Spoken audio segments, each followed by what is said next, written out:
तो हेडिंग डालिएगा plane mirror, last topic है।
करें, शुरू करें।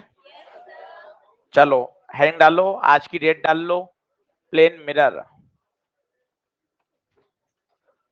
प्लेन मिरर परीक्षा के दृष्टिकोण से बहुत ज्यादा इंपॉर्टेंट नहीं है। आप इसके बारे में 3 सेंटेंस देख सकते हैं। पहला, एनसीईआरटी की थ्योरी में सीधा स्फेरिकल मिरर शुरू किया गया है, प्लेन मिरर का टॉपिक ही नहीं है। नई नहीं, पुरानी एनसीईआरटी में भी ऐसा ही था। दूसरी बात, लास्ट 15 साल में प्लेन मिरर पर एक ही प्रश्न आया है। और तीसरी बात, एनसीईआरटी के बैक एक्सरसाइज में एक क्वेश्चन दिया हुआ है प्लेन मिरर का, वही पूछा गया था। वो आपको याद भी है कई बच्चों को, अगर प्लेन मिरर को थीटा घुमाते हैं तो रिफ्लेक्टेड रे कितना घूमती है, 2 थीटा। चलो अब फटाफट अपन 1 घंटा सवा घंटे प्लेन मिरर को पढ़ लेते हैं। लिखें, सबसे पहले प्लेन मिरर आप सभी जानते हैं। अब फटाफट डायग्राम बनाते जाइए क्योंकि काफी आपने सुन रखा है। ये प्लेन मिरर, ये आप सामने उसके खड़े हो गए। सभी को आपको पता है कैसी इमेज बनती है। इंसिडेंट रे निकाली, 1 2 3, फिर रिफ्लेक्टेड होगी, कलर बदल दिया, रिफ्लेक्टेड का कलर बदल दिया। साथ साथ बनाते जाइए, सभी ने खूब बना लिया 18 लेक्चर में। अब आप खुद देखें, रिफ्लेक्टेड रे कभी आपस में कट ही नहीं रही, साफ साफ दिख रहा है चित्र से ही, रटने की जरूरत ही नहीं है। रिफ्लेक्टेड रे का इंटरसेक्शन ही नहीं हो रहा। इसका मतलब क्या है, रियल इमेज नहीं बनेगी। इसको आप पीछे बढ़ा लीजिए, इसको आपने पीछे बढ़ाया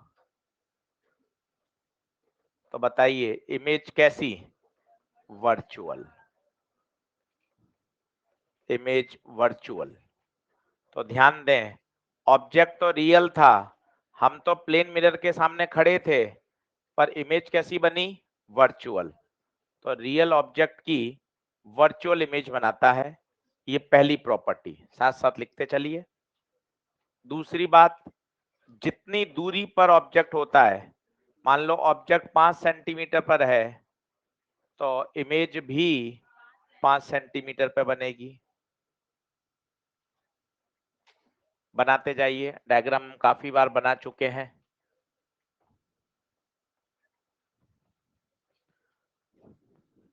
तो पहली प्रॉपर्टी आ गई, प्लेन मिरर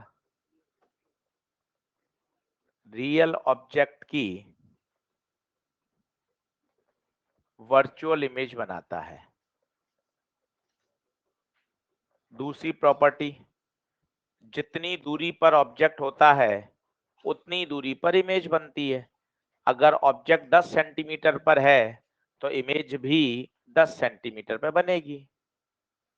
एक तीसरी प्रॉपर्टी बड़ी खास है, ऑब्जेक्ट और इमेज को मिलाने वाली लाइन, ऑब्जेक्ट और इमेज को मिलाने वाली लाइन हमेशा मिरर के परपेंडिकुलर होती है। आप ये देखिए, बड़ी जबरदस्त बात है।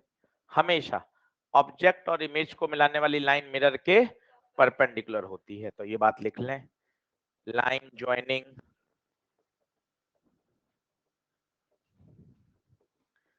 object and image is always perpendicular to the plane mirror.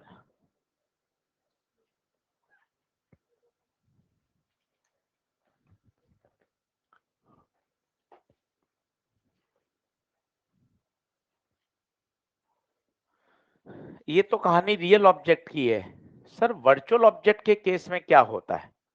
अब वर्चुअल ऑब्जेक्ट का अभी भी मन में थोड़ा सा ऐसा है यार, वर्चुअल ऑब्जेक्ट होता क्या है भाई, क्या होता है? देखिए, ऑब्जेक्ट और इमेज में मैं आपको खूब बार बता चुका हूं, फिर बताता हूं लास्ट माइल। ऑब्जेक्ट इमेज के लिए परेशान नहीं होने का है। इंसिडेंट रे कौन डिसाइड करती है? ऑब्जेक्ट। और इवेंट के बाद कौन डिसाइड होता है? इमेज। ये सबसे आसान परिभाषा है, ऑलवेज। इवेंट से पहले ऑब्जेक्ट होता है, इवेंट के बाद इमेज। आशीष सर, इवेंट क्या होता है? इवेंट होता है लेंस में से गुजरना, हवा से पानी में जाना, मिरर से टकरा के लौटना, एक मीडियम से दूसरे मीडियम में जाना। ये सब फिजिक्स की घटनाएं हैं, इन्हें कहा जाता है इवेंट।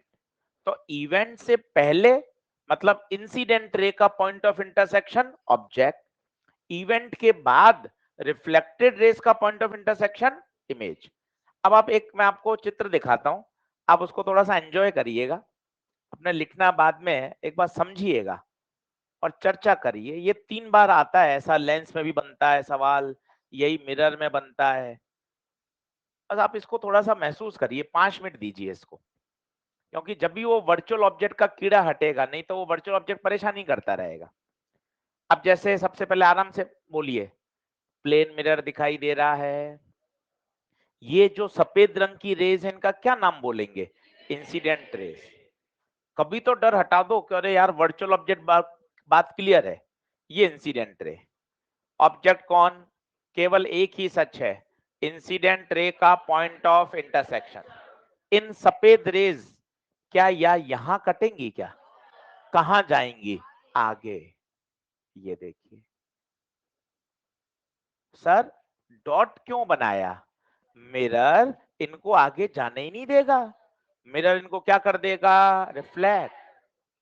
ऐसे शब्द बोलना सीखेंगे ना तो अपने आप आ जाएगा। इंसिडेंट रे अपने जीवन में कभी मिल ही नहीं पाएंगी, इसलिए डॉट डॉट है। इंसिडेंट रे का पॉइंट ऑफ इंटरसेक्शन ओ है, ये नहीं मिल पाएंगी वर्चुअल। ये सब जगह बनता है भाइयों, यही मैं लेंस में बना देता हूं। प्लेन मिरर तो चलो सिलेबस में नहीं है, लेंस में देख लीजिए। ये सवाल इतनी बार पूछा गया है। एक कन्वर्जिंग रे है जो पी पर मिलती है, एनसीईआरटी का सवाल है। पी से पहले 12 सेंटीमीटर पहले एक लेंस रख दिया गया है। इसको डर हटाइए, ये एनसीईआरटी का सवाल है, फिर दिख जाएगा आपको 2024 की परीक्षा में। आराम से देखिए, क्या इंसिडेंट रे दिखाई दे रही हैं? इनका पॉइंट ऑफ इंटरसेक्शन पीछे नहीं है, कहां है? आगे। तो ये जो है, यही तो ऑब्जेक्ट है, यही ऑब्जेक्ट है। मजे की बात है, ये अनोखा सवाल है। लाइट आगे जा रही है, घनश्याम को भी आगे भागना पड़ेगा, तो U प्लस 12। इकलौता सवाल है ये 50 सवाल में से, क्योंकि 99.99 सवाल में तो U माइनस ही होता था, क्योंकि ये वर्चुअल ऑब्जेक्ट है। अब वो वाक्य भी याद हो रहा है, रियल ऑब्जेक्ट का U माइनस होता है तो बस स्वाभाविक है वर्चुअल ऑब्जेक्ट का U प्लस होता है। ये बनता ही है सवाल, आपको इसका डर हटाना ही पड़ेगा। अब मैं मिरर में चलता हूं, एक बार सीख लो, परमानेंट बात खत्म। ये रे आई, ये देखिए। अब इंसिडेंट रे बताओ, क्या कहीं मिल रही हैं क्या? नहीं मिल रही। इंसिडेंट रे नहीं मिल रही हैं, इनको आगे बढ़ा दिया। तो ये पॉइंट कौन है? ऑब्जेक्ट। कैसा? वर्चुअल। देख लीजिए, क्या बात समझ में आ रही है? Virtual object. फिर मिरर का कन्वेंशन तो बहुत तगड़ा है। मिरर के फ्रंट में नेगेटिव, मिरर के बैक में पॉजिटिव, तो ये मिरर के बैक में है +12। कंक्लूजन कैसे निकलते हैं? कंक्लूजन ऐसे तो निकलते हैं, वर्चुअल ऑब्जेक्ट का यू प्लस। और एक बढ़िया कंक्लूजन, ये थोड़ा सा दिमाग वाला है, वो देखना। अगर इंसिडेंट रेज कन्वर्जिंग नेचर की हैं, तो हमेशा ऑब्जेक्ट वर्चुअल। ये थोड़ा सा और मतलब बेहतरीन परिभाषा हो गई, बहुत ही जबरदस्त वाली, अलग ही लेवल की। ये देखो, आप महसूस करना इंसिडेंट रे का स्वभाव। ये इंसिडेंट रे का स्वभाव कैसा है? कन्वर्ज होता हुआ। इंसिडेंट रे का स्वभाव देखिए, कन्वर्जिंग। इस चित्र में देखिए इंसिडेंट रे का स्वभाव कन्वर्जिंग। भाई साहब, ये नेक्स्ट लेवल की डेफिनेशन हो गई कि अगर इंसिडेंट रे कन्वर्जिंग है तो पक्का पक्का ऑब्जेक्ट वर्चुअल होता है। आप वर्चुअल रियल को आप ऐसे मत समझो जैसा आप 10वीं में समझते हो। आपके दिमाग में क्या है? रियल मतलब जो मैं देख सकता हूँ, जो मैं फील कर सकता हूँ, जो वास्तव में है। वर्चुअल मतलब होता ही नहीं होगा। ये इन परिभाषाओं का कोई मायने ही नहीं है। ये जबरदस्ती मनगढ़ंत परिभाषाएं जो 10वीं में अध्यापक दे देते हैं। परिभाषा इतनी सरल है। इवेंट से पहले ऑब्जेक्ट डिसाइड होता है, इवेंट के बाद इमेज डिसाइड होती है। इंसिडेंट रे का पॉइंट ऑफ इंटरसेक्शन ऑब्जेक्ट देगा, रिफ्लेक्टेड रे का पॉइंट ऑफ इंटरसेक्शन इमेज देगा। वो आप प्लेन मिरर में लगाओ, लेंस में लगाओ, मिरर में लगाओ, स्फेरिकल मिरर में लगाओ, हर जगह लगाओ। ये परिभाषा कभी इसका कोई एक्सेप्शन ही नहीं है। तो आपको एक बार वर्चुअल ऑब्जेक्ट का कीड़ा हटाना पड़ेगा। अरे कोई नहीं है वर्चुअल ऑब्जेक्ट यार, चित्र से मुझे समझ में आएगा। दोनों शानदार प्रश्न है। बनाइए पहले इन दो को, फिर बना लीजिए। पहले स्लाइड का लिख लीजिए, फिर पीछे वाली स्लाइड पे आता हूं। ये एनसीईआरटी का प्रश्न है, ये ईएलपी में दे रखा है ऐसा। ये टकरा के यहां जाएंगी तो पता है ये क्या कहलाएगा? अब ये इमेज है, और इमेज वास्तव में कट रही है तो रियल है।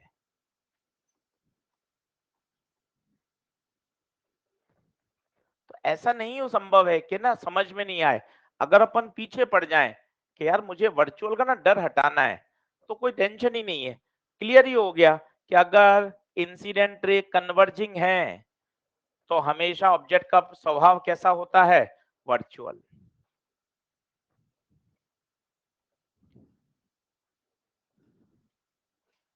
दोनों चित्र बना लीजिए, दोनों ही प्रश्न काम के हैं। और ये ऐसे प्रश्न हैं जो सामान्यतः दुखी करते हैं बच्चों को, क्योंकि करें क्या, 99% सवाल में यू नेगेटिव होता है, तो आदत बन जाती है, स्वभाव बन जाता है यू माइनस लिखना। और कुछ प्रश्न में जब यू प्लस आ जाता है तो गलत हो जाता है। अब देखो, हमने कहीं एक्सेप्शन नहीं बोल रहे।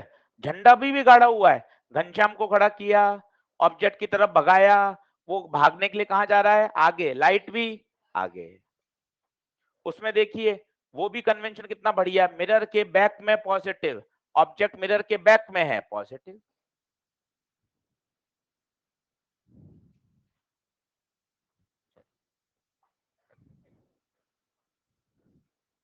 आज की क्लास बोनस है, मतलब इससे कोई प्रश्न बनता नहीं है। प्लेन मिरर पढ़ रहे हैं, एक सवाल आया है, वो अभी आधे घंटे बाद आ जाएगा। नीट के हिसाब से, एनसीईआरटी के हिसाब से, सिलेबस के हिसाब से पूरा रे ऑप्टिक्स हो चुका है। एक क्लास बोनस रखिए कि एक बार हम और चीजों को थोड़ा सा रिव्यू कर लें और फिर चुपचाप वेव ऑप्टिक्स की तरफ बढ़ चलें।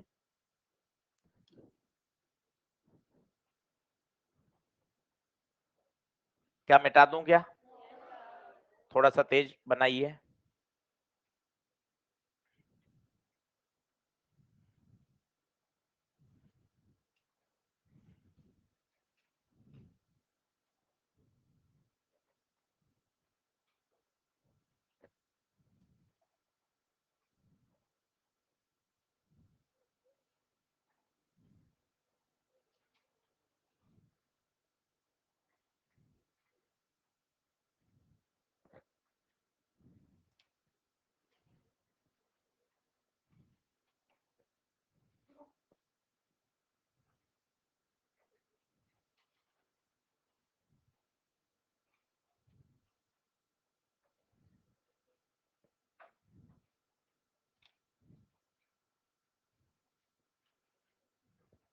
बढ़े,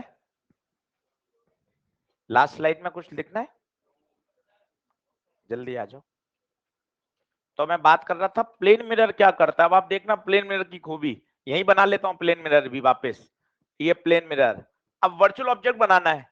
यार ये और बढ़िया परिभाषा मिल गई। अब वर्चुअल ऑब्जेक्ट के लिए सोचूंगा क्यों, रे कैसी लेके आऊंगा, कन्वर्जिंग।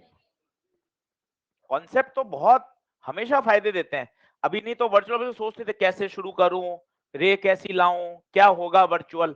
अब एक और बेहतरीन लेवल की परिभाषा मिल गई, इंसिडेंट रे कैसी ले आओ, कन्वर्जिंग। देखो कन्वर्ज होती हुई रेज है। अब बताइए ऑब्जेक्ट कैसा, वर्चुअल।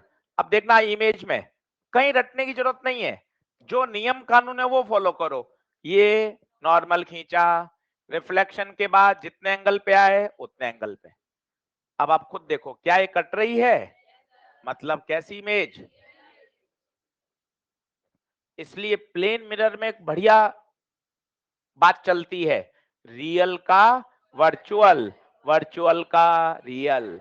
ऑब्जेक्ट आगे तो इमेज पीछे, ऑब्जेक्ट पीछे तो इमेज आगे। और मजे की बात वही, ऑब्जेक्ट और इमेज को मिलाने वाली लाइन हमेशा मिरर के परपेंडिकुलर।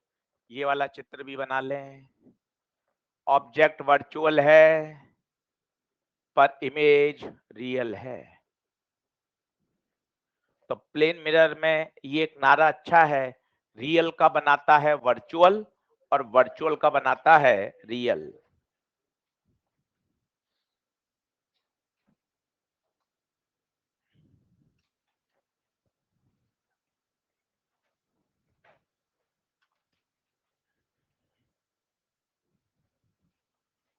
बढ़े आगे, चलो अब आप सुनना, बना लेना भी। जैसे ये मिरर है और ऑब्जेक्ट रख दिया यहां। अब अगर मैं नवीं 10वीं के बच्चे से पूछूं तो कहेगा भैया इमेज कहां बनेगी, क्योंकि अपने दिमाग में ऐसा सेट है ना, मिरर तो सामने होना। भाई मैं तैयार होऊंगा तो मिरर तो सामने तो रखो सर। अब ऐसा लग रहा है कि यार इसमें तो इमेज नहीं बनेगी। तो बात सामने और पीछे की तो है ही नहीं, बात क्या है, बात है इवेंट के बाद रेज का पॉइंट ऑफ इंटरसेक्शन। ये तो अपनी एक छोटी सोच कह रही है, एक अप्रोच कह रही है, अरे यार मिरर सामने होगा सर तब बनाऊंगा ना सर, ऐसा थोड़ी ना है। आपने मिरर तो छत पे टांग दिया, अब आप कह रहे हो कि इमेज बनेगी कि नहीं बनेगी। तो बात सामने की तो है ही कहां, हमने 18 लेक्चर में कहां बोला कि मिरर सामने होना चाहिए। इस शब्द का तो कभी इस्तेमाल ही नहीं किया। शब्द क्या बोले, इंसिडेंट रे लाओ, रिफ्लेक्टेड रे लाओ और उनका क्या ढूंढो, पॉइंट ऑफ इंटरसेक्शन। आप इन बातों पे गौर करो ना, ये तो क्या है हमारे खुद के ही शब्द बन जाते हैं। मिरर सामने होना, सामने होना कोई तो शर्त नहीं है। चलो देखते हैं, ये ऑब्जेक्ट है, लाइट निकली 1 2 3, बोलो सही बात है। नॉर्मल खींचा 1 2 3, नियम कानून का फॉलो, बहुत बड़े एंगल पर आई है, बहुत बड़े एंगल पे जाएगी। कम एंगल है, कम एंगल पे जाएगी, और कम है और कम जाएगी। आप एक बार येलो रे का प्रभाव देखो, क्या कहीं मिलती हुई नजर आ रही है क्या आगे, नहीं आगे तो नहीं मिल रही, फैल रही है। ये बात, इसका मतलब क्या करें, पीछे बढ़ाऊं, पीछे बढ़ाया साहब, पीछे बढ़ाया साहब, पीछे बढ़ाया साहब, देखो क्या बन गई इमेज। देखिए आप, तो मन से कीड़ा और हट गया कि यार ऐसा कोई जरूरी नहीं है कि मिरर सामने हो, मिरर सामने आगे पीछे कोई शर्त नहीं है, रिफ्लेक्टेड रे का पॉइंट ऑफ इंटरसेक्शन। अरे सर एक बात और वो प्रूफ हो रही है, ऑब्जेक्ट और इमेज को मिलाने वाली लाइन मिरर के, ये देखो मिरर नहीं है, मैंने मिरर की लाइन खींच दी। ऑब्जेक्ट और इमेज को मिलाने वाली लाइन हमेशा मिरर के परपेंडिकुलर। अब इस ट्रिक से क्या फायदा हुआ वो देखो आप, सोचो मत, बोर्ड पे देखो, सोच क्या रहे हो उधर उधर, सिर्फ समझो इससे क्या फायदा हुआ। अब कल को मेरा ऑब्जेक्ट, कल को मेरा ऑब्जेक्ट इधर है, अब मेरी और होशियारी काम आ गई, यार रे वे कुछ मत बनाओ, इमेज हमेशा ऑब्जेक्ट के बिल्कुल ठीक सामने, ठीक सामने बना दो। लो साहब, और ये लाइन इसके हमेशा, बहुत बढ़िया। ये अगर 15 सेंटीमीटर तो ये भी,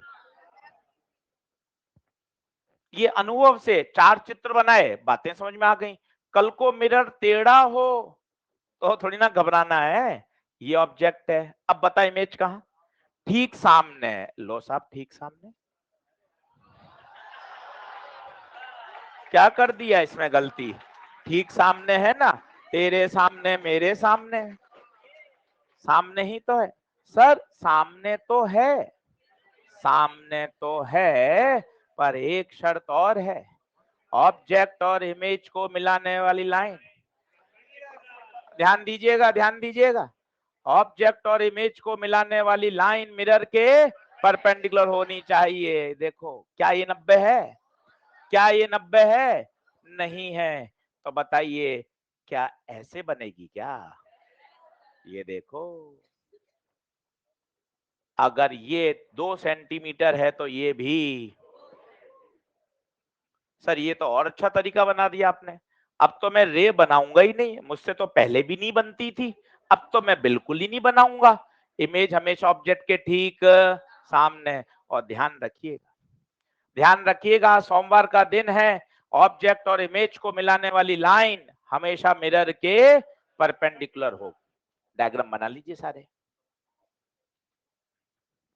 तो ये बात अब और क्लियर हो गई कि साहब मिरर का सामने होना कोई नेसेसरी वाली बात नहीं है।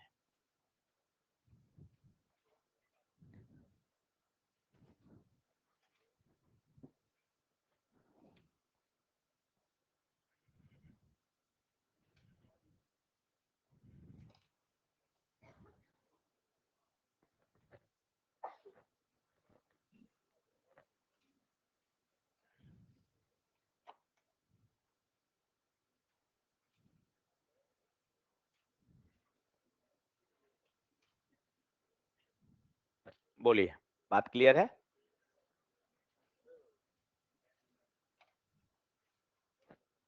नीचे लिखिए, जल्दी आओ भाई, थोड़ा तेज लिखो, सिलेबस में नहीं है तो ऐसी बोनस पढ़ रहे हैं, लिखो तो लिखो, नहीं लिखो तो भी चलेगा, थोड़ा तेज लिखा करो भाई। तुम तो सबको एक ही दृष्टिकोण से देख रहे हो, ये तो सिलेबस में ही नहीं है, तो इसको थोड़ा फटाफट लिखो, आधा दूरा छूट भी जाए तो कोई दिक्कत थोड़ी ना, इसे पढ़ना ही नहीं है।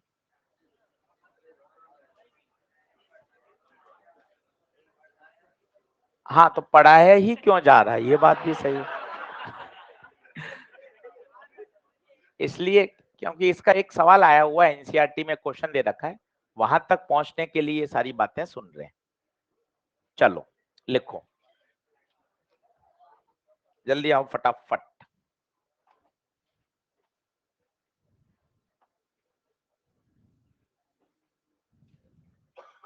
तो प्लेन मिरर की क्या बात है आगे निकल के, रियल का वर्चुअल, वर्चुअल का रियल, और मिरर का सामना होना कोई जरूरी, ऑब्जेक्ट और इमेज को मिलाने वाली लाइन हमेशा मिरर के परपेंडिकुलर। ये सारे निष्कर्ष निकल के आ गए। चलो अब एक लिखो कॉन्सेप्ट, ये वही सवाल पे हम आ गए हैं जो अब एनसीईआरटी में है और इसी पर क्वेश्चन आया हुआ है। इकलौता सवाल जो प्लेन मिरर पे है वो यही है। लिखिए, keeping keeping the keeping the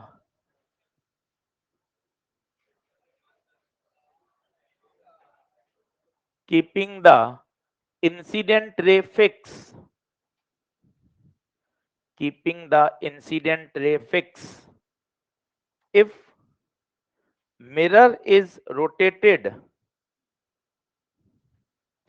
if mirror is rotated by an angle theta, by an angle theta, then the reflected ray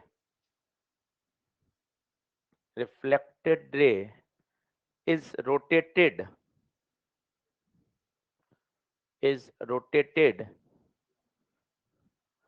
through an angle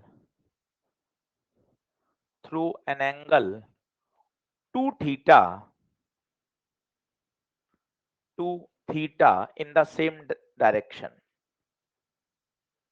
मैं शब्द रिपीट कर रहा हूं, कोई मिसिंग हो गया हो तो. Keeping the incident ray fixed, comma, if mirror is rotated by an angle theta, then the reflected ray is rotated through an angle 2 theta in the same direction. बोलो सही है? चलो अब इस बात को समझो. पूरा मैं मैथ सिखा रहा हूं, बाकी आंसर याद करना जरूरी है. इतनी मैथ आप पेपर में नहीं सोच पाते, रिजल्ट काम का है. चलो सभी लोग बोर्ड पे देखेंगे, थोड़ी सी मैथ्स है. मिरर, ये बताइए कौन? नॉर्मल. ये बताइए इंसिडेंट रे. जितने एंगल पर आएगी उतने एंगल पे जाएगी. माना अल्फा पे आई, अल्फा पे गई. ये कौन? Reflected ray. ये 10वीं कक्षा का डायग्राम है, कुछ भी इसमें नया नहीं है. देख लीजिए, फटाफट बना लीजिए सफेद रंग वाला डायग्राम. अब मैं इसी में परिवर्तन करूंगा. ये 10वीं कक्षा का डायग्राम है, कोई इसमें रॉकेट साइंस नहीं है. लाइट अल्फा एंगल पर आई, अल्फा एंगल पे चली गई.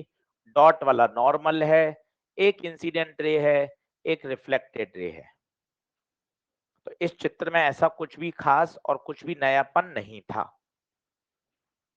अब जो सवाल कह रहे हैं हम वही कर रहे हैं. अब मैंने मिरर को थीटा घुमाया. अब मैं रंग चेंज कर रहा हूं, प्लीज आप बोर्ड पे देखना, घचपच हो जाएगा, इसलिए थोड़ा समझ लेना. मैंने कलर बदल दिया, अब नए चित्र बन रहे हैं. ये मिरर घूम गया थीटा, देख लीजिए. आराम आनंद से बता रहा हूं, वैसे तो उत्तर काम का है, पर एक बार तो सीख लो, समय है. ये देखो मिरर घूम गया थीटा. कैसा घुमाया? टक टक क्लॉकवाइज. 9, 9:30, 10, 11, 12, ये क्लॉकवाइज. ये देखिए थीटा. नॉर्मल क्या होता है? 90 डिग्री पर. अगर मिरर ऐसा था तो नॉर्मल ऐसा था. अब मिरर घूम गया तो नॉर्मल भी तो घूमेगा, क्योंकि नॉर्मल को तो हमेशा 90 पे ही रहना है. लो साहब, नॉर्मल भी घूम गया. कितना घूमेगा? थीटा ही घूमेगा. ये नया नॉर्मल आ गया. अब आप देखते जाइए. Keeping the incident ray fix. Incident ray को हम हाथ नहीं लगा रहे. अब देखना इंसिडेंट रे क्या कहेगी, बोर्ड पे गौर करो. इंसिडेंट रे कहेगी मैं नए नॉर्मल से कितने एंगल पर हो गई? Alpha plus theta. अगर अल्फा प्लस थीटा पे आऊंगी तो अल्फा प्लस 2 थीटा पर ही जाऊंगी. अल्फा प्लस थीटा किसके साथ? नॉर्मल के साथ. मैं अपने शब्दों को रिपीट कर रहा हूं. इंसिडेंट रे देख रहे हैं, नया नॉर्मल देख रहे हैं, कुल angle alpha plus theta. Alpha plus theta पे आए, अल्फा प्लस थीटा पे गए. ये है न्यू रिफ्लेक्टेड रे. नया चित्र बनाइए. सफेद वाली जो रेस थी वो पुरानी थी, अब मैंने पेन बदल दिया है. कलर पेन से जो भी लिखा है वो नई सिचुएशन है. इतना चित्र पेपर में नहीं बनाना, आप परेशान मत होइए, रिजल्ट ही काम का है. पर एक बार तो समझना जरूरी होता है, इसलिए पूरा चित्र बनाकर डिराइव करना आवश्यक है. कलरफुल वाली चीजें बात की हैं, सफेद वाली पुरानी है. बना लीजिए अच्छे से.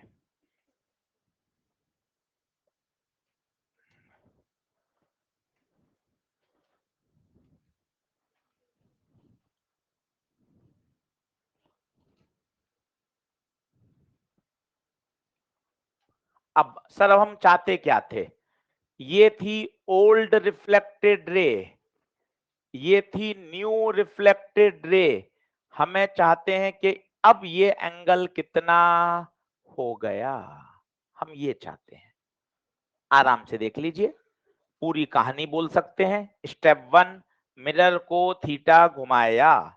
स्टेप नंबर 2, नॉर्मल भी घूमा. स्टेप नंबर 3, अब इंसिडेंट रे कह रही है मैं अल्फा प्लस थीटा पर आ रही हूं, तो जाऊंगी कितने पर?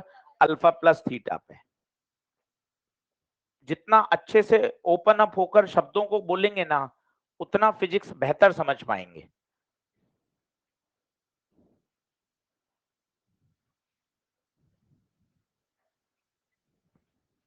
चलो अब टारगेट बताओ अपना, उन दोनों के बीच का क्या चाहिए, एंगल। तो मैं एक नया चित्र बना रहा हूं ताकि थोड़ी घसपच ना हो। ये मैंने एक रेफरेंस लाइन खींच ली, यहां से एंगल नापूंगा सारे। ये खींची ओल्ड, ओल्ड वाले का एंगल बता दो तो इस लाइन से। ओल्ड का है, अब मैं डायग्राम की ऐसी तैसी कर रहा हूं भाई। ये ओल्ड और ये नॉर्मल, ये वाला एंगल बता दो, अल्फा, ये अल्फा। ठीक है, न्यू वाली ये रही, हाँ भाई न्यू वाली का डायग्राम की मैं ऐसी तैसी कर रहा हूं। ये न्यू, ये रेफरेंस, इन दो में चाहिए मुझे, बताओ आप। इन दो में, इन दो में, इन दो में चाहिए, बताओ। अल्फा प्लस थीटा यहां तक, और ये थीटा ये रहा। तो अल्फा प्लस थीटा कितना, अल्फा प्लस 2 थीटा। बोलो अब आप खुद बता दो, ये अल्फा है, ये अल्फा प्लस 2 थीटा है, तो ये कितना, 2 थीटा। पिछले 6 मिनट में आपने नींद भी ली है तो चलेगा, आपको सीधा उत्तर याद होना चाहिए। मिरर को थीटा घुमाने पर रे कितना घूमती है बालक, 2 थीटा घूमती है, 2 थीटा। और मजे की बात है, सेम सेंस, ये बहुत जरूरी है। आपने मिरर को क्लॉकवाइज घुमाया था, रिफ्लेक्टेड रे भी क्लॉकवाइज घूम के नीचे आ गई।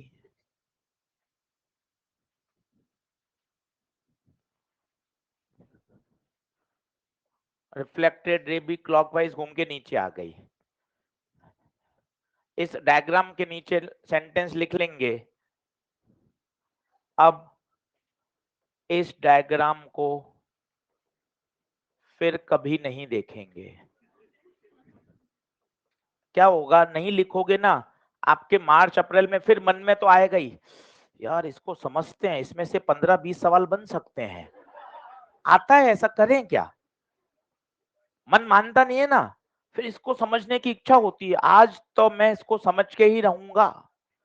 और नीचे वाक्य लिखा रहेगा तो क्या मन में तसल्ली रहेगी। नहीं तो बाद में क्या होता है, ऐसा लगता है यार पूरी ऑप्टिक समझ में आई है यार, ये डायग्राम नहीं आ रहा।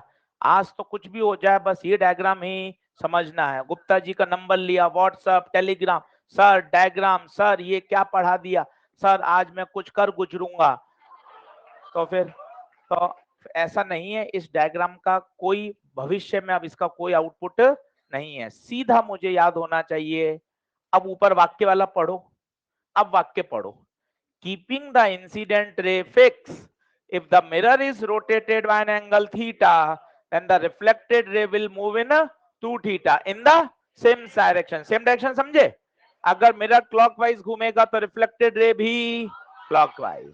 अरे बोलो, बहुत बढ़िया। अब एक सवाल करके देख लेते हैं।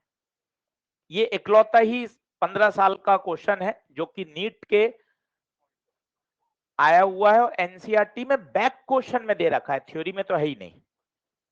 लिखें क्वेश्चन, देखो सुनना। एक मिरर, यहां एक लगाया सोर्स, सुनते जाओ। सोर्स x दूरी पर है, लाइट गई 90 डिग्री पे जाएगी तो बताओ क्या होगा, टकरा के वापस आ जाएगी। यहीं क्या बन जाएगा, स्पॉट। बना लीजिए। ये मैं मिरर के सामने खड़ा था टॉर्च लेके, लेजर, लेजर से लाइट गई 90 पे, वापस क्या आ गई 90 पे, देख लीजिए रिट्रेस हो गई। एरो आने का और एरो जाने का बना लो तसल्ली से। पूरा वाक्य बोल लो। सोर्स दिख रहा है, सोर्स से प्रकाश निकल रहा है, प्रकाश मिरर पे 90 डिग्री पे गिरा, वापस रिट्रेस हो गया। अब मैंने क्या किया, मिरर को थीटा घुमा दिया, ये सब मिरर को थीटा घुमा दिया। अब क्या फिजिक्स है वही सीखनी है। मिरर को थीटा घुमा दिया। अब जो आपने पिछले में पढ़ा है ना, वो लगाने की समय आ गया है। वो देखो कैसे मिरर थीटा घूमा। मैं डायग्राम को जूम कर रहा हूं, प्लीज देखना। जो रिफ्लेक्टेड रे पहले ऐसे जा रही थी येलो कलर की, क्या अब ये भी घूमेगी? बताइए। मिरर घूमा है क्लॉकवाइज 12 1 2 क्लॉकवाइज, तो रिफ्लेक्टेड रे भी क्लॉक 9 10 11 क्लॉकवाइज घूमेगी। ये रिफ्लेक्टेड रे घूम गई, देख लो। मजे की बात है, बस यही सोचना है। ये एंगल 2 थीटा, बस यही है विज्ञान, यही है विज्ञान। रिफ्लेक्टेड रे 2 थीटा घूमेगी। क्यों का कारण ऊपर है। मिरर के थीटा घूमने पर रिफ्लेक्टेड रे 2 थीटा घूमती है, बस। अब ये यहां टकराएगी। आपसे पूछा ये दूरी y बताइए। चित्र आराम से वापस समझ लीजिए। और वो 2 थीटा सोचना ही फिजिक्स था। वहां लिख लो गोला मार के कि ये जो 2 थीटा सोचा है ना, यही काम की बात है। ये कोई जल्दबाजी नहीं है, मैं वापस समझा देता हूं। मिरर घूमा, ओके सर, मिरर घूमा। रिफ्लेक्टेड रे, आशीष सर पुरानी रिफ्लेक्टेड रे बताओ तो। ये रही पुरानी रिफ्लेक्टेड रे। अब नई रिफ्लेक्टेड रे बताओ सर। ये रही नई रिफ्लेक्टेड रे। मिरर थीटा, तो रे कितनी 2 थीटा, बस यही है। 2-3 बार रिवाइज कर लो। मिरर थीटा तो रिफ्लेक्टेड रे 2 थीटा, कितना 2 थीटा, बस यही सोचना है, बाकी अब कुछ भी नहीं है। अरे बोलो, करे आओगे या छोड़े आओगे? करे आओगे? चलिए बहुत बढ़िया। अब देखें, इस चित्र को बाहर बना लें, इस चित्र को बाहर बना लें। ये है y, ये है x, ये है 2 थीटा। तो tan 2 theta perpendicular upon base, tan 2 theta perpendicular upon base, perpendicular y base x, tan 2 theta दिया गया है। एंगल स्मॉल है, अगर एंगल स्मॉल होता है तो tan अल्फा अल्फा के बराबर होता है, तो tan 2 थीटा 2 थीटा के बराबर होगा। तो आपसे अगर थीटा पूछे तो आ जाएगा y बाय 2x।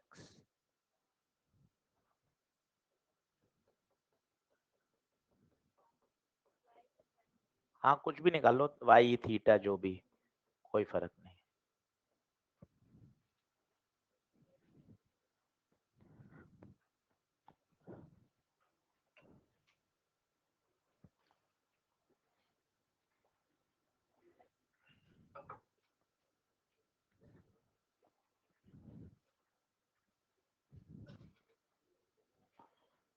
वैसे तो प्लेन मिरर तो इतना ही है भाई साहब।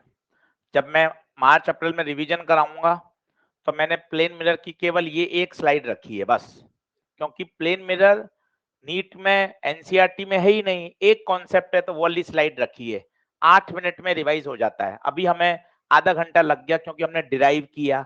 अब ये डिराइव थोड़ी ना करेंगे, अप्रैल में जब रिवीजन होगा तो ये नहीं समझाया जाएगा, आपको सिर्फ बोला जाएगा। वहां पर मैं खड़े होकर सिर्फ सेंटेंस बोलूंगा कि मिरर को थीटा घुमाने पर रिफ्लेक्टेड रे कितना घूमती है 2 थीटा, और उस पर एक सवाल कराऊंगा। इतना नहीं समझा सकता क्योंकि रिवीजन में सब बातें नहीं समझाई जाती। नोट्स में लिखा दी, समझा दी। रिवीजन में तो केवल एक बार बोलकर और सुना जाएगा और उस पर कुछ क्वेश्चन की प्रैक्टिस की जाएगी। बोलो क्या ये बात ओके है क्या? नीट का क्वेश्चन स्टार लगा लीजिए। इकलौता यही है पूरे एक्सरसाइज 3 में, अकेला सवाल यही है। चलिए आगे बढ़ते हैं। हेडिंग डालिए angle of deviation, angle of deviation.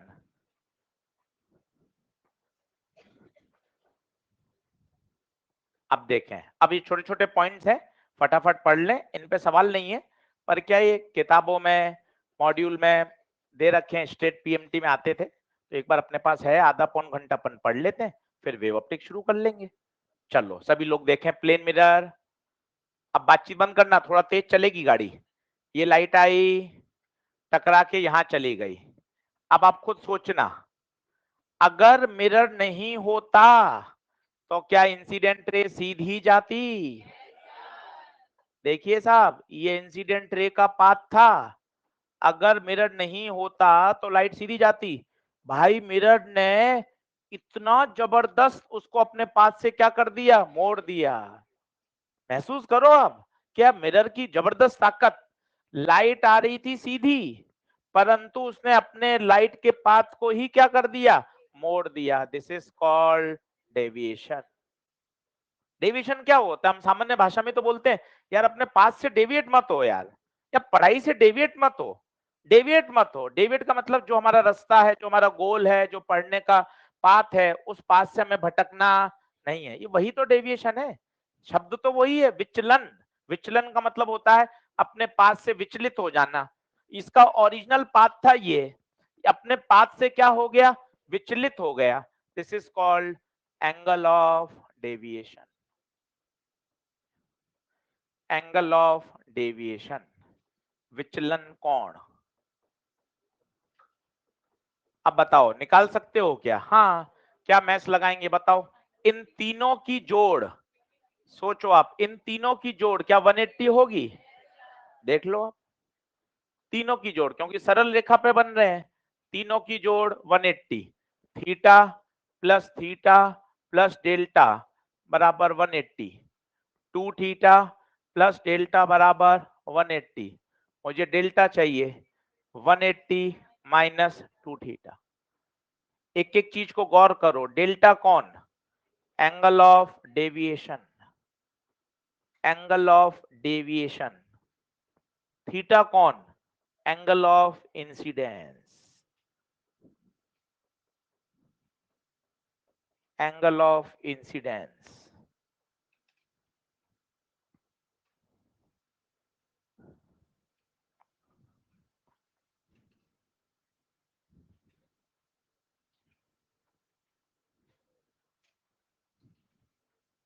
समझ में आ रहा हो, खुश मत होइएगा, पेपर में आता नहीं है। आपको लग रहा हो ये तो आसान है, ये तो मैं कर लूंगा। Delta angle of deviation 180 minus 2 theta. Delta कौन, angle of deviation, theta angle of incidence. बेटा जी ये तो एक मिरर था, अगर 2 मिरर हो जाएं तो थोड़ी सी मैथ सीखते हैं, बाकी तो फॉर्मूला काम का है, पर मैथ सीखेंगे ना, वो मैथ कहीं ना कहीं दूसरी जगह काम आ जाती है। तो आप मेरे साथ डायग्राम बनाइए। अब मेरे पास 2 मिरर हैं,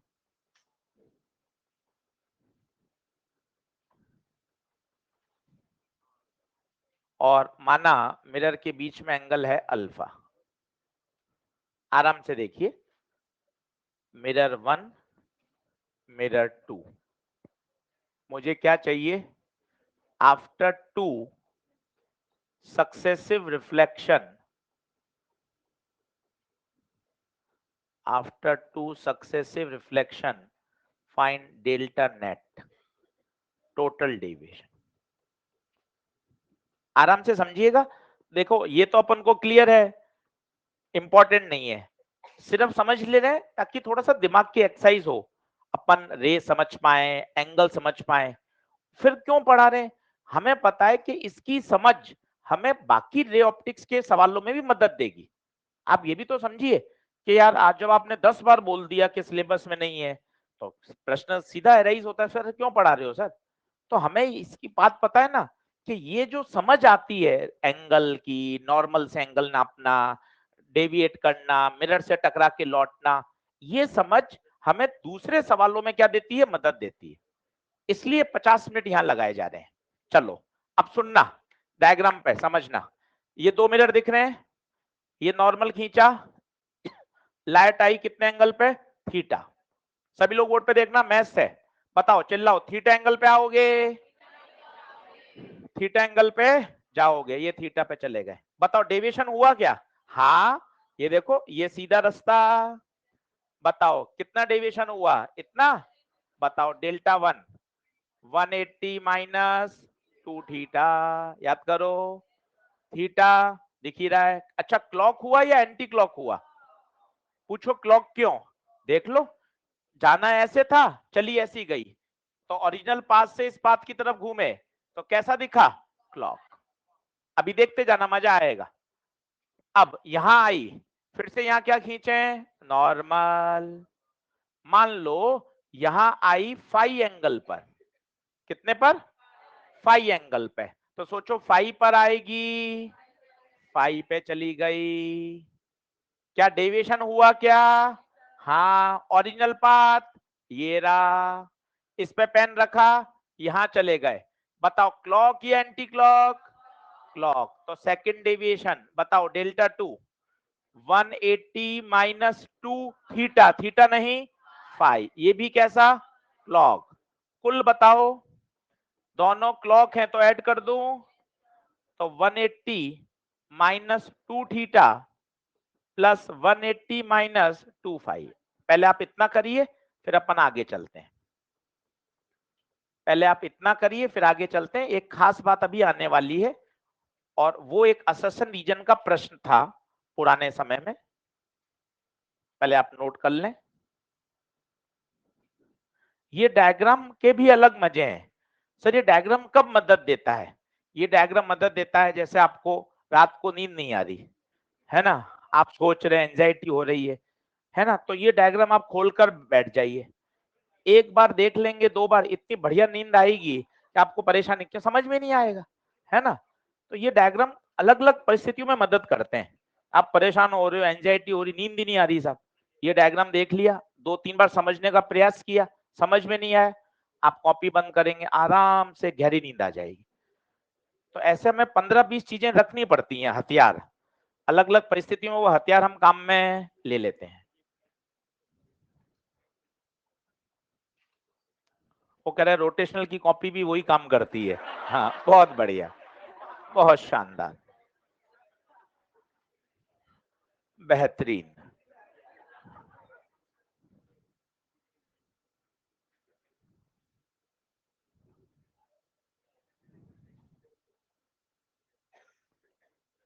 अच्छा दोनों डेल्टा ऐड क्यों है भैया, दोनों क्लॉकवाइज थे।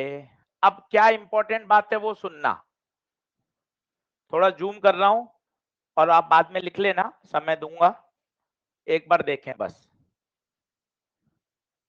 चलो बताना भाइयों, ये थीटा है तो ये बचा हुआ कितना, 90 माइनस थीटा, सोचो ये पूरा 90 था नॉर्मल से, ये फाई खर्च हो गया, तो ये कितना, 90 माइनस 5। अब सुनना, 3 ट्राइंगल के 3 एंगल, देखो आप तीनों एंगल बताओ कौन कौन, alpha plus 90 minus theta plus 90 minus 5, this should be equal to 90 90 180 cancel, तो अल्फा बराबर थीटा प्लस 5, इसका मतलब इस थीटा प्लस 5 की जगह अल्फा, तो बताओ net delta comes out to be 360 minus 2 alpha. भाइयों ये खास है, क्यों खास है, पहले आप लिखो और मुझे बताओ किसी के चमक रहा हो कि इस फॉर्मूले में क्या खास बात है। पहले आप नोट कर लीजिए कि पता है नेट डेल्टा, खास बात सुनो, नेट डेल्टा इस बात पे निर्भर ही नहीं कर रहा कि लाइट कितने पर आई, ये देखो लाइट कितने पे आई थी, थीटा, कोई बच्चा 30 पे लाए, कोई बच्चा 40 पे लाए, 45 50 15 28 37 40, उत्तर में थीटा आ ही नहीं रहा, उत्तर में तो सिर्फ क्या आ रहा है, तो वाक्य बोल रहा हूं हिंदी में, 2-3 बार सुनना, net deviation angle of incidence पे निर्भर नहीं करता, दो रिफ्लेक्शन के बाद जो कुल डेविएशन आया वो एंगल ऑफ इंसिडेंस पे डिपेंड ही नहीं कर रहा। पहले आप लिखो, फिर इस वाक्य को फिर बोलता हूं। अलग अलग बच्चे अलग अलग एंगल पे लाइट लाए, 12 डिग्री, 15 डिग्री, 20 डिग्री, 30 डिग्री, 40, 50, 52, 55। उन्होंने क्या बदला? थीटा।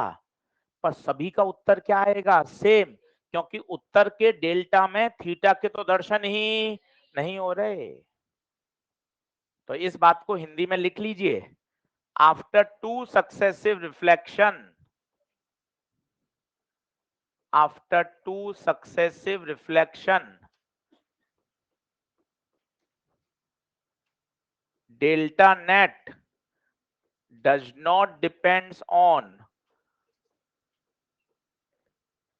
angle of incidence.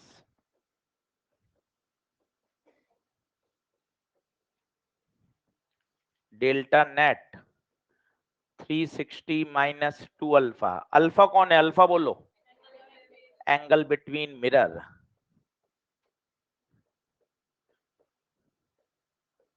आराम से पूरी बात लिख लो, थोड़ा ठंडे दिमाग से वापस सोच लेते हैं, फिर आगे बढ़ेंगे। वाक्य बोलो कि भैया लाइट हर बच्चा अलग अलग एंगल पे ला रहा है, पर उत्तर उस बात पे निर्भर ही नहीं कर रहा।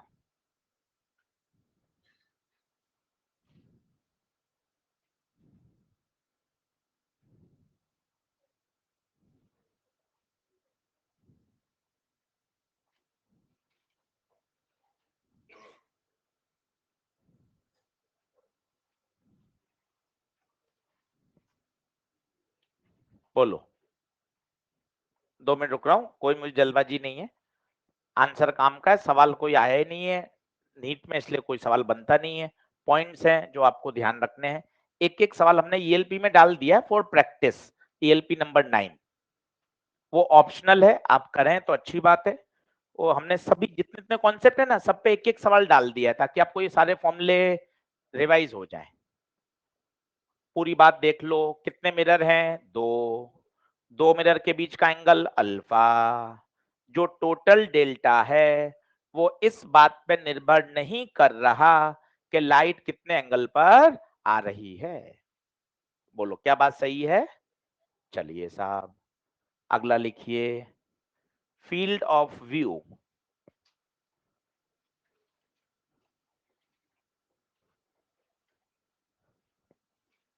Field of view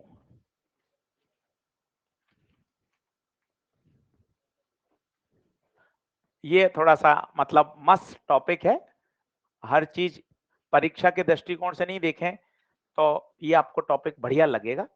field of view, दृश्य क्षेत्र। क्या मतलब है? सुनना मतलब मजेदार है। देखें साहब, पेन पेंसिल छोड़िए और एंजॉय करिए सब्जेक्ट को, वो मजा देता है और वो ही आपको आगे बढ़ाएगा, है ना।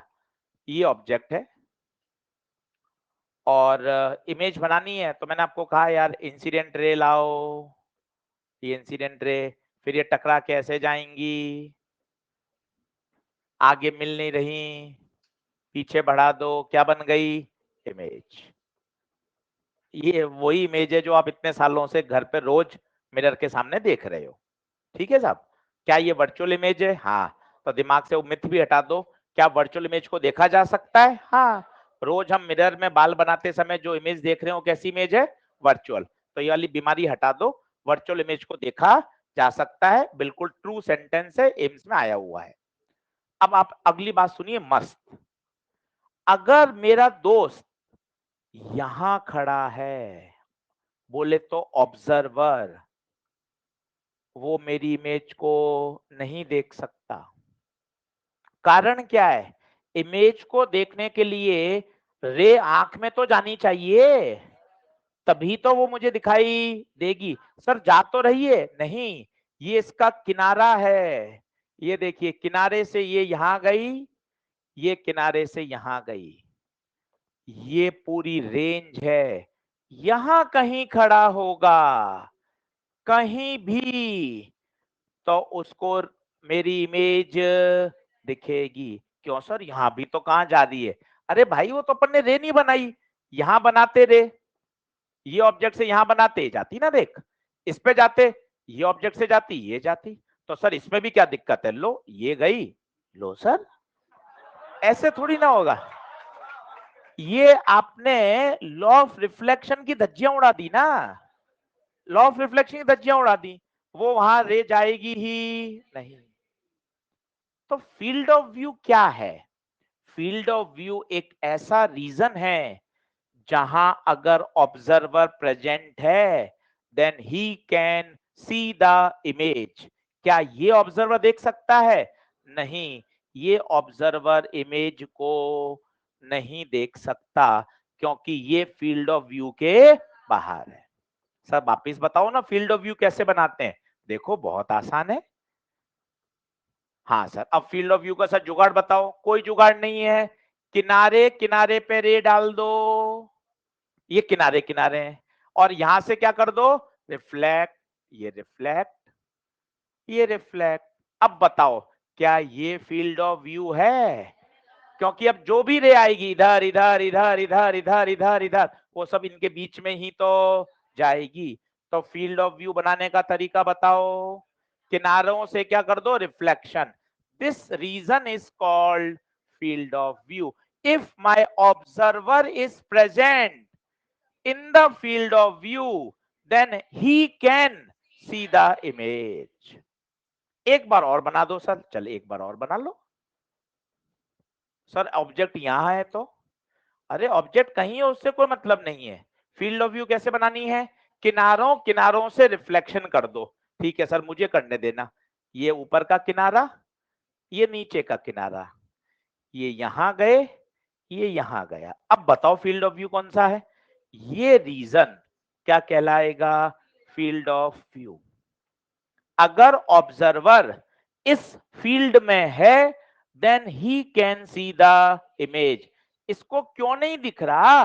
क्योंकि इसके आंख में कोई रिफ्लेक्टेड रे नहीं जा रही, he is out of the field of view. Yes और नो? डायग्राम बना लीजिए, यहां लिख देता हूं मैं definition. A region in which reflected rays are present, reflected rays are present is called field of view, is called field of view। Field of view बनाने का जुगाड़, किनारों किनारों से क्या कर दो, रिफ्लेक्शन। सर ये शब्द क्यों बोल रहे हो आप, किनारों किनारों से रिफ्लेक्शन कर दो? वो एक्सट्रीम किनारे हैं, बाकी सारी रेस उनके बीच में ही होगी।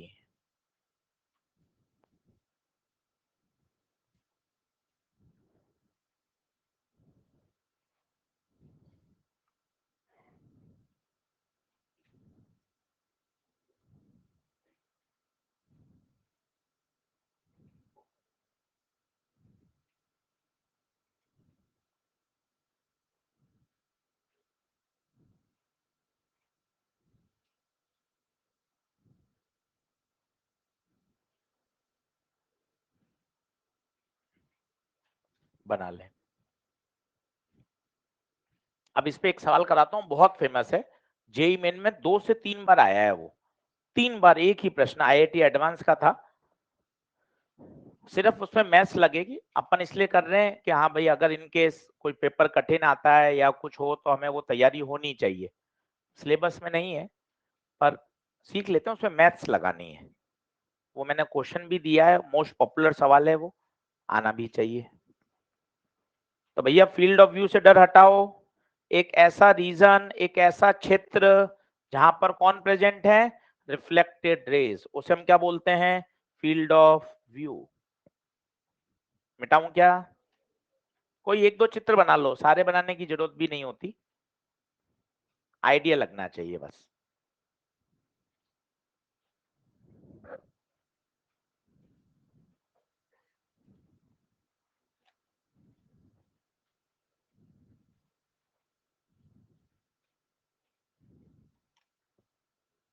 ठीक है, चलो अब एक प्रश्न करके देखते हैं, बहुत अच्छा सवाल है, मेरे साथ आप डायग्राम बना लीजिए।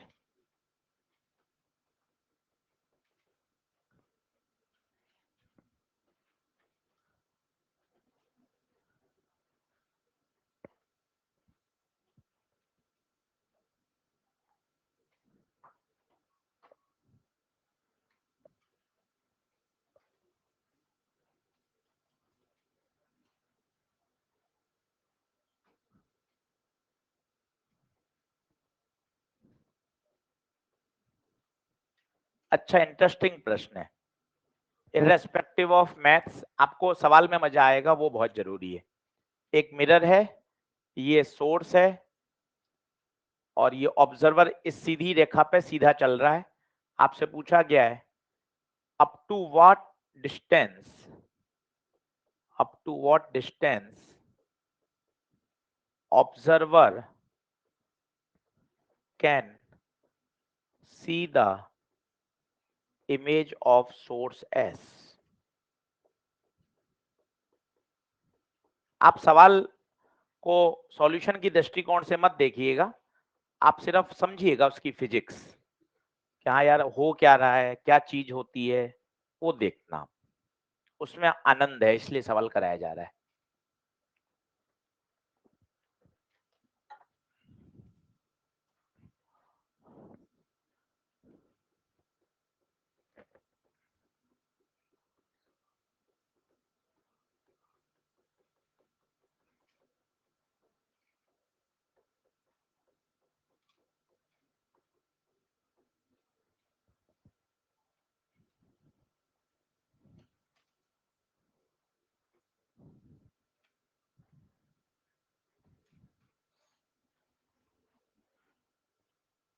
चलो सुनना, जैसे ये शब्द आया कितनी दूरी तक वो देख सकता है, तो दिमाग में पंच आया, the question is related to field of view.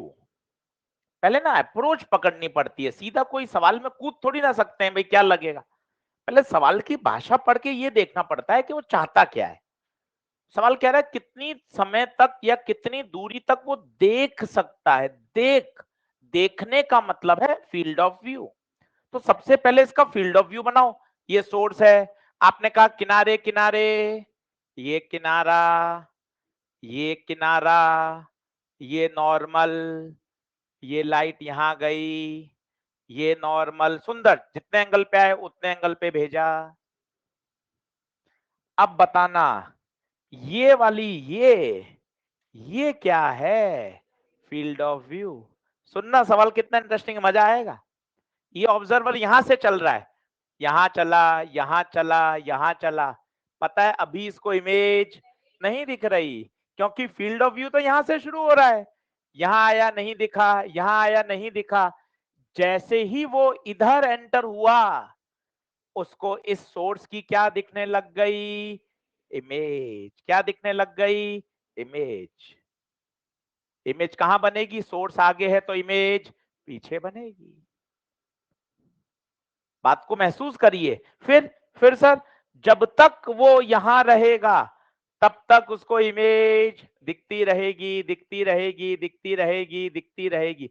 जैसे ही इससे बाहर गया फिर उसको दिखना बंद। मतलब मुझे ये वाली दूरी निकालनी है। इसको महसूस करिए, फील्ड ऑफ व्यू। फिर मैं शब्द बोलता हूं, किनारों किनारों से रिफ्लेक्शन कराया, इस रीजन में आपकी रिफ्लेक्टेड रे प्रेजेंट है।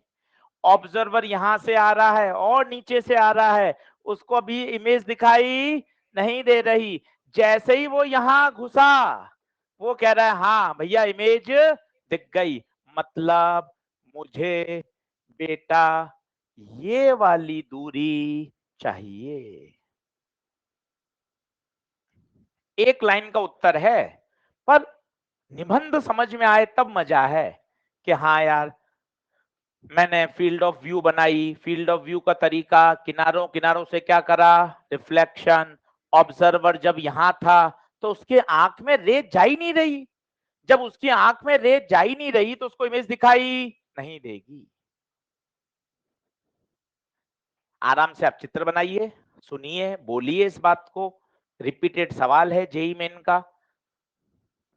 अब मुझे कुछ नहीं करना है, वाई चाहिए। मैं दो ट्रायंगल ले रहा हूं, आपको हाईलाइट कर रहा हूं व्हाइट कलर से। एक ये ट्रायंगल छोटा, और इसी से जुड़ा हुआ एक ये बड़ा ट्रायंगल। सिमिलर ट्रायंगल की प्रॉपर्टी लगाऊंगा ईमानदारी से, आराम से आप देखना। कौन से ट्रायंगल ले रहा हूं मैं एक बार फिर हाईलाइट करता हूं। एक ये छोटा वाइट और इसी से जुड़ा हुआ ये बड़ा वाला, देख लो आप। सिमिलर ट्रायंगल हम 9वीं कक्षा में पढ़ते थे, अगर दो ट्रायंगल सिमिलर हैं तो साइड के रेशियो बराबर होते हैं। अब ये साइड के रेशियो चिल्ला सकते हैं कोई? बोलो, बोलना। छोटे ट्रायंगल का ये, छोटे ट्रायंगल का ये d/2, यही बड़े ट्रायंगल का, यही बड़े ट्रायंगल का y/2। छोटे ट्रायंगल का ये, छोटे ट्रायंगल का बेस x, बड़े ट्रायंगल का, बड़े ट्रायंगल का यहां तक 2x और ये x। खत्म। Tata bye bye, see you लाला। सिर्फ यही कंपैरिजन करना है, y चाहिए, सिमिलर ट्रायंगल। कई बच्चे इस रिजल्ट को याद भी कर लेते हो, बिल्कुल याद करने का है, अभी मैं आपको बता भी देता हूं। ये रिजल्ट आता है 3D, इसका मतलब जितनी मिरर की लंबाई है, यदि मिरर D है तो कितना 3D। ये मिरर 10 सेंटीमीटर का होता 30 सेंटीमीटर उत्तर, D है 3D। ये देख लीजिए, 3D दूरी तक, 3D दूरी तक he can see the image।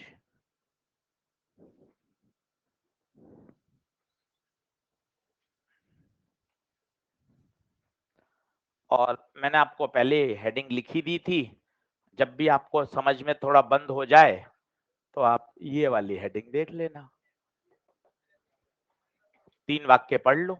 NCERT में प्लेन मिरर थ्योरी में नहीं है, लास्ट 15 साल में प्लेन मिरर पर एक ही क्वेश्चन आया है, थीटा घुमाने पर 2 थीटा घूमता है, और यही क्वेश्चन एनसीईआरटी के बैक क्वेश्चन में भी दे रखा है। तो ये वाली स्लाइड मैं आपको फोटो खींच के टेलीग्राम पे भी डाल दूंगा, तो क्या उससे क्या रहेगा,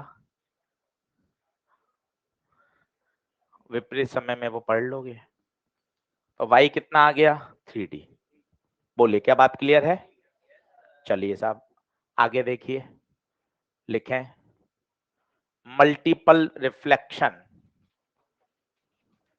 multiple reflection, multiple reflection. Case 1, case 1, case 1, when mirrors are, when mirrors are parallel to each other। Case 1, when mirrors are parallel to each other।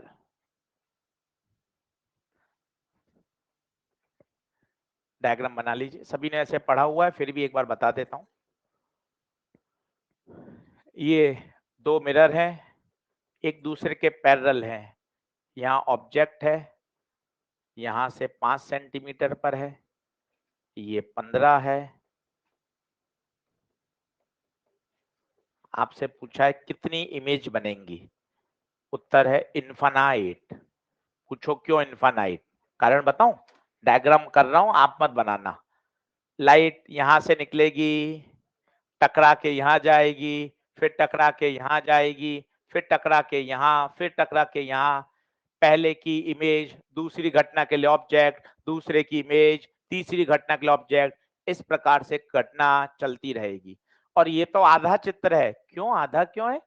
ये रे आपने M1 पे गिराई, रे तो M2 पर भी तो गिरेगी साइमल्टेनियसली, तो ये घटनाक्रम चलता ही रहेगा।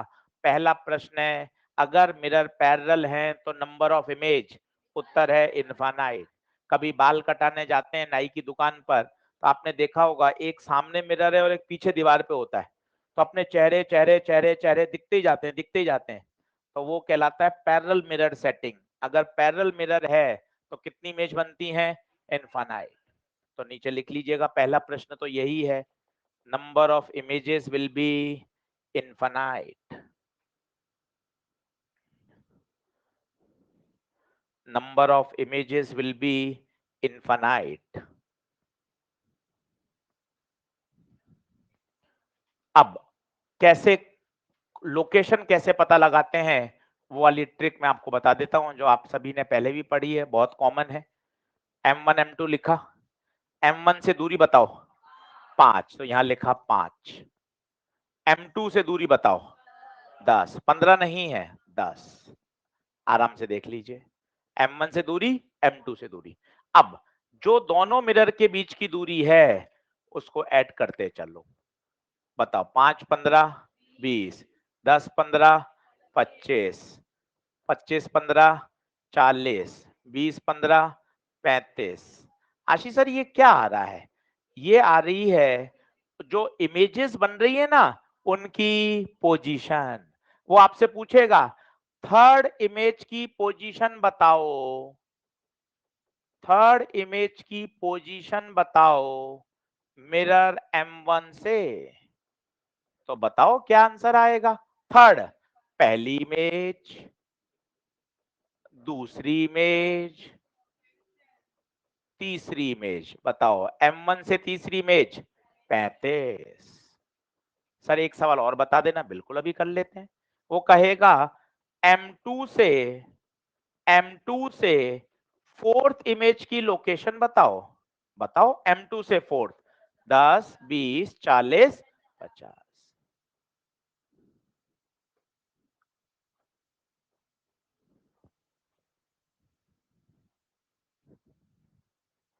ये सब स्टेट पीएमटी में पहले आते थे, एनसीईआरटी में इन चीजों का कहीं नामो निशानी नहीं है, क्योंकि आपने पढ़ रखा है पिछले साल की कॉपी में, इसलिए हमारा पढ़ाना जरूरी होता है।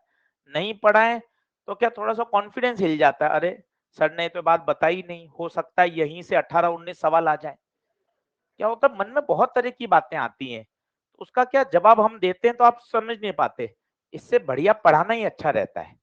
नहीं तो हम आपको कन्विंस करें नहीं बेटा काम का नहीं है, अब आपके मन में वो चलता ही रहेगा, अरे काम का कैसे नहीं है, पिछले साल पढ़ा है ऐसे कैसे यार, ये थोड़ी ना है। तो मन में चलता रहता है और वो एक स्वाभाविक प्रक्रिया है। इसलिए वो 15 मिनट समझाओ, इससे बढ़िया तो पढ़ाई दो, ज्यादा बेहतर है। क्योंकि उन बातों का हम जवाब नहीं दे पाएंगे ना, आपके मन में वो चलता ही रहेगा और आप हमेशा उसी तरफ भागोगे। यार पिछले साल की कॉपी में तो पढ़ाया हुआ है, सर ने प्रश्न भी करा रखे हैं, गुप्ता जी ने बताया ही नहीं है, हो सकता है कि यार ये सवाल ही आ जाए, है ना। हाँ, मालूम चला कि पूरा सेक्शन बी में यही सवाल है प्लेन मिरर के, फिर क्या करें? तो फिर ये क्या कॉन्फिडेंस को थोड़ा लूज करता है। तो बहुत साइकोलॉजिकल खेलना पड़ता है टीचर को, कि बच्चा साइकोलॉजिकल भी खुश रहे, कॉपी में भी उसको सारा कंटेंट रहे, अंदर से वो कॉन्फिडेंट भी रहे, तब जाके क्या एक वो रैंक की तरफ बढ़ पाते हैं। बोलिए क्या ये बात क्लियर है क्या? एक प्रश्न और देख लीजिए इस तरह का। अब ये तो थे मिरर पैरेलल, अब पता क्या करेंगे, मिरर किसी एंगल पे आ जाएंगे, उसका भी एक ट्रिक है। पहले इसी पे एक सवाल आप और करिए और मुझे उत्तर बताइए। दो मिरर है, बस टेबल स्टार्ट करने आनी चाहिए।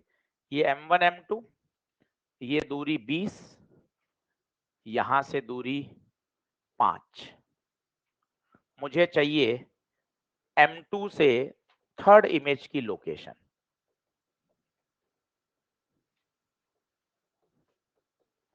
टेक योर टाइम, टेबल बनाना मैं आपको सिखाता हूं, आपने टेबल बना ली, आपका काम हो जाएगा।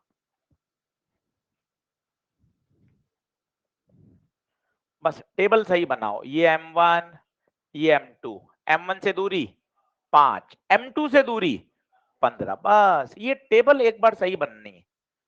फिर तो खट खट खट खट जो उनके बीच का डिस्टेंस है वो ऐड करते जाओ आगे से आगे।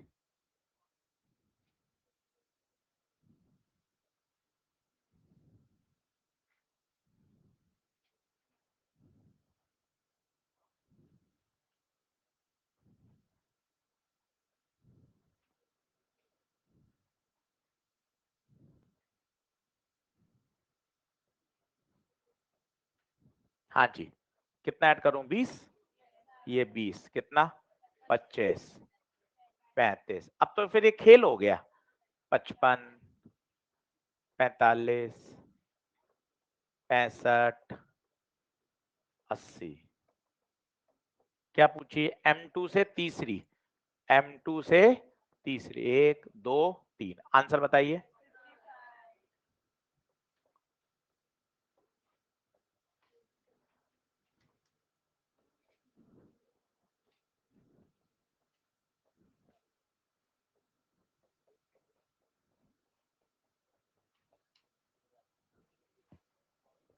ये था case 1।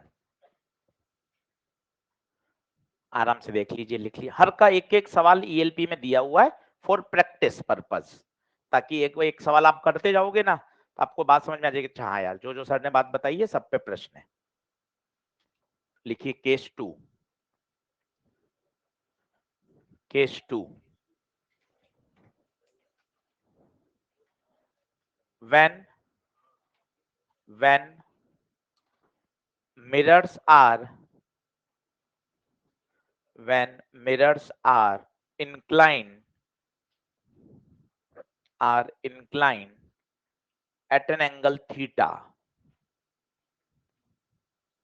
when mirrors are inclined at an angle theta, दो मिरर हैं।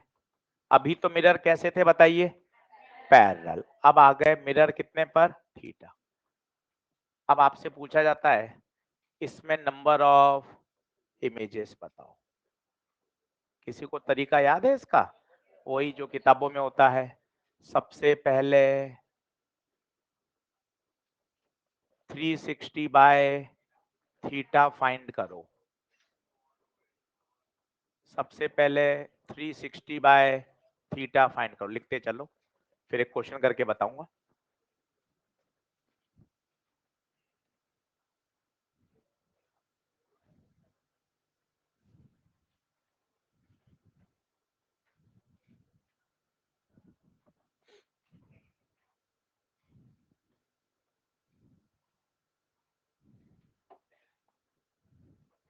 ठीक है साहब। अब ये फाइंड करने के बाद अगर ये एक इवन नंबर आता है, इवन नंबर का मतलब क्या होता है? 2 4 6 8, अगर इवन संख्या आती है तो उत्तर है number of images will be 360 by theta -1। बहुत ज्यादा इसको लेकर अति उत्साहित ना हो कि आज ही इसको पूरा रट लेंगे, आता ही नहीं है परीक्षा में ना। सिर्फ इसलिए पढ़ा रहे हैं कि इक्का दुक्का सवाल, मान लो आप कोई किताब कर रहे हो, कोई स्टडी मटेरियल फॉलो कर रहे हो, कहीं की अपन ने टेस्ट पुराने इकट्ठे कर रखे हैं, उसमें कोई सवाल आ गया तो अपन को आना चाहिए इसलिए। बाकी as far as NEET concerned, अगर मैं रिवीजन कराऊंगा मार्च अप्रैल में, आप मेरा वन शॉट पिछले साल के देखें या अब मैं पढ़ाऊंगा, तो मैं उसमें चीज सिखाऊंगा ही नहीं। तो मुझे पता है ना यार, ये है ही नहीं, इसमें समय क्यों खर्च करेंगे? समय एनर्जी वहां खर्च करेंगे ना जो नीट में सिलेबस में, जो एनसीईआरटी में है। और अगर ये ऑड नंबर आता है तो आपको चेक करना पड़ेगा कि ऑब्जेक्ट कैसा रखा गया है। अगर ऑब्जेक्ट सिमेट्रिकल रखा गया है, सिमेट्रिकल का मतलब होता है बाइसेक्टर पे रखा गया, 60 डिग्री का बाइसेक्टर, 30 डिग्री पर बाइसेक्टर पे रखा गया है, then number of image will be 360 by theta -1। और अगर ऑब्जेक्ट अनसिमेट्रिकल है, अभी सब पे सवाल बताऊंगा, अनसिमेट्रिकल है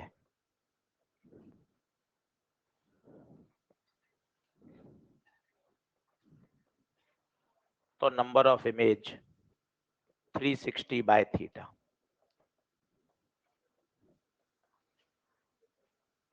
सर ये -1 क्यों करते हैं, इसके पीछे का विज्ञान क्या है, वो आपको सिखाता हूं, क्योंकि किताबों में तो ट्रिक लिखी हुई है। -1 के पीछे का विज्ञान क्या है वो मैं आपको सिखाता हूं, ताकि आपको और मजा आ जाएगा याद करने में।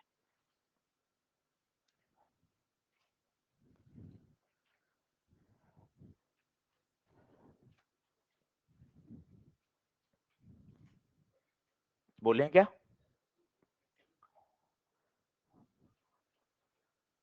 जैसे रुको हाँ हाँ हाँ, बस बस, स्लाइड पर है, स्लाइड पर है, मिटाया नहीं, मिटाया नहीं, मिटाया नहीं है।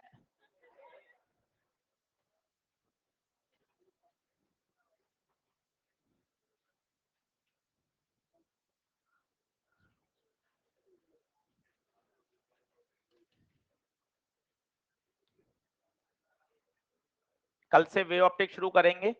वेव ऑप्टिक्स बहुत छोटा चैप्टर है, इंटरफेरेंस में ही 3 से 4 लेक्चर लगेंगे। डिफ्रैक्शन और पोलराइजेशन एक एक दिन का है। डिफ्रैक्शन इस साल और छोटा हो गया है, उसमें से रिजॉल्विंग पावर हटा दिया गया है। तो वेव ऑप्टिक्स आराम से हम बहुत तसल्ली से पढ़ेंगे, तो अभी 5 से 6 लेक्चर में हो जाएगा अच्छे तरीके से। और उसके बाद मैं आपको बिल्कुल बिल्कुल एक रोड मैप दे देता हूं। सिलेबस हम बिल्कुल समय पे कराने के लिए कमिटेड हैं। पहला हमने आपको कहा था फरवरी का एंड, हम अभी भी वही है कि फिजिक्स में फरवरी के एंड तक पूरा होगा। और आप ये भी देखें, पढ़ाना तरीके से भी जरूरी है, केवल सिलेबस के पीछे भागेंगे। आप देखो ना, अंडरस्टैंडिंग लेवल हमने कम नहीं किया है। जहां डे 1 जैसा पढ़ा रहे थे, आज भी उसी पेस से पढ़ा रहे हैं। ऐसा नहीं कर रहे कि पेस बढ़ा रहे हैं। बात नंबर 1। तो सिलेबस की डेट भी जरूरी है, प्रोवाइडेड सिलेबस की अंडरस्टैंडिंग भी जरूरी है। आप सिर्फ ये सोचेंगे यार आप तो ऑन डेट खत्म करा दो। देखिए हम तो 2020 वाला मैच भी खेलना जानते हैं, 50 ओवर्स का भी खेलते हैं, है ना। क्रैश क्रैश कोर्स भी चलता है जिसमें 45 दिन में पूरा पढ़ाते हैं। तो आप इस बात को भी नोट करें, आपका डेट का पूछना बिल्कुल जायज है, पर आप ये भी देखें सब्जेक्ट की अंडरस्टैंडिंग का लेवल भी पूरा होना चाहिए। प्रश्नों में कोई कमी नहीं है, वहां भी 80-90 सवाल कराते थे, आज भी आप ऑप्टिक्स में गिनिएगा 80-90 सवाल हो गए। जो डे 1 पे कमिटेड था वही फॉलो कर रहे हैं, उसी पेज से पढ़ा रहे हैं। बात नंबर 1। आगे क्या होगा वो मैं आपको एक आइडिया दे देता हूं। इसके बाद वेव ऑप्टिक्स होगा, उसके बाद मैं आपको मॉडर्न फिजिक्स और थर्मल फिजिक्स पढ़ाऊंगा।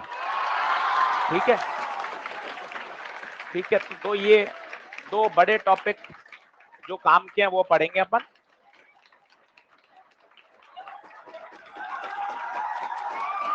ठीक है, सुन लो सुन लो। तो मॉडर्न के 5 से 6 सवाल आते हैं और वो अपन पढ़ेंगे। थर्मल फिजिक्स बड़ा टॉपिक है, वो पढ़ेंगे। अच्छा, उसके बीच में ये मॉडर्न और थर्मल मिला के लगभग 23-24 लेक्चर का काम है, पर ये मैं आपको 15-20 दिन बाद आऊंगा। पहले वेव ऑप्टिक्स खत्म करा के दूसरे फेज में जाऊंगा पढ़ाने। सिकंदर सर आएंगे, वो आपका फ्लूइड पढ़ाएंगे। ठीक है, तो मतलब पूरा रोड मैप बहुत अच्छा है, आप कहीं परेशान ना हो और तरीके से सिलेबस को आगे बढ़ाएंगे। ठीक है, तो मैं वेव ऑप्टिक्स पढ़ाने के बाद मास्टर प्रो 2 में जाऊंगा, वहां ऑप्टिक्स पढ़ा के आऊंगा, फिर आपके वापस आऊंगा जिसमें अपन मॉडर्न पढ़ेंगे और थर्मल पढ़ेंगे।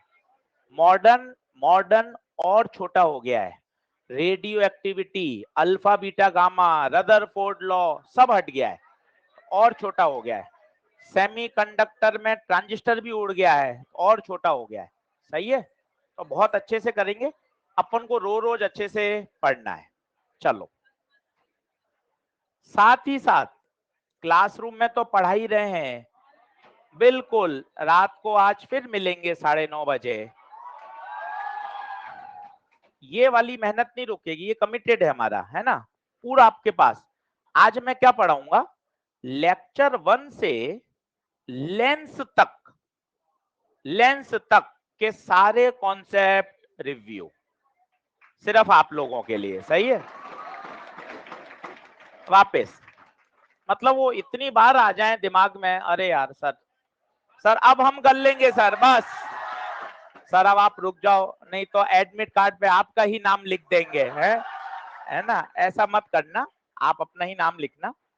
तो लेंस के तो मैंने 10 कॉन्सेप्ट आपको सिखा दिए थे। लेंस से पहले तक के जो 9 लेक्चर है, आज उनकी सारी बातें बताऊंगा। प्रॉमिस वही रहेगा, प्रॉमिस पहले भी वही था। उसके बाद अगर कोई कॉन्सेप्ट रह जाएगा तो फिर आपको एक 5 स्टार मिलेगी। लेंस वाले में मैं जीत गया था, एक भी बच्चे ने मुझे रिपोर्ट नहीं किया कि सर लेंस के 6 लेक्चर में से कोई कॉन्सेप्ट आपने नहीं बताया, सब बता दिए 50 मिनट में। आज भी लगभग 1 घंटे 1.25 घंटे क्लास होगी जिसमें 9 लेक्चर की सारी बातें बहुत सिस्टमेटिक ऑर्गेनाइज वे में आपको फिर से बोली जाएंगी, वही शब्द उसी अंदाज में जैसे क्लास में पढ़ाया जाता है। बोलिए बात सही है क्या? चलिए एक लास्ट सवाल लिख लें, बेल लग गई क्या? चलो कल इसको एक सवाल कराऊंगा 15 मिनट, और कल से क्या शुरू करेंगे? Wave optics. 3 टुकड़े हैं, इंटरफेरेंस, डिफ्रैक्शन, पोलराइजेशन। बोलो हाँ है क्या? एक बार हाँ बोल दो। हाँ, वेरी गुड, बहुत शानदार। चलो